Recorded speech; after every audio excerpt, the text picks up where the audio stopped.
An Egyptian court has postponed the retrial of two Al Jazeera journalists until March 8th. They're accused of aiding the now banned Muslim Brotherhood and airing falsified footage to damage Egyptian national security, charges they have denied.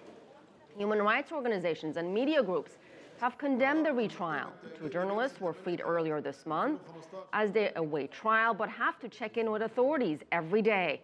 A third Al Jazeera journalist arrested with the group was freed and deported back to his native Australia earlier this month.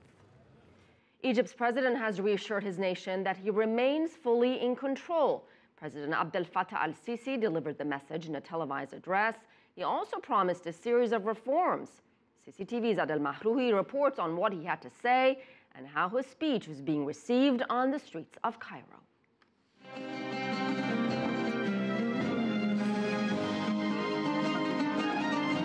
In a brief speech on his first 8 months in office, el-Sisi answered national political concerns.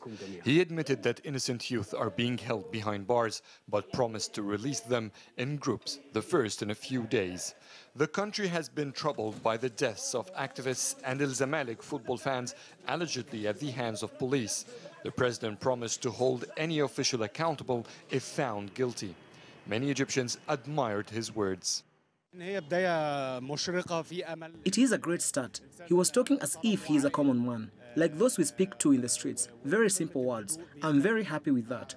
The speech might have lacked preparations, but an excellent beginning. I'm sure that the next speeches will be much better. The president showed us that he is a true man. He understands our customs. He said he couldn't go to pay his respects to the Pope for the Egyptians who died in Libya without conducting the airstrikes, bringing vengeance and not going in empty-handed. El-Sisi asked Egyptians to be patient as his government acts to revive the economy, announcing a multi-million-dollar slum restoration project.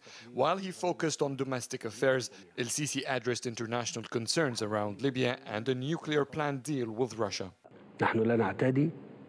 We defend our nation from inside. We do not invade.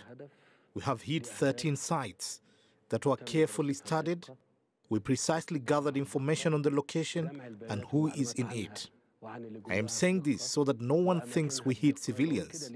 Regarding our nuclear reactor, Egypt is a reasonable country.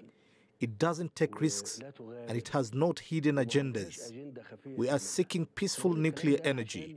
We are part of the non-proliferation of nuclear weapons and we are committed to it. He asked Arab and African nations to stay united against the rising threats of terrorism. In 40 minutes, President el-Sisi addressed the most pressing national and regional issues in what appeared to be a television program rather than a simple speech. And according to the president, he intends to make it a monthly briefing. Adel Mahrouhi, CCTV, Cairo.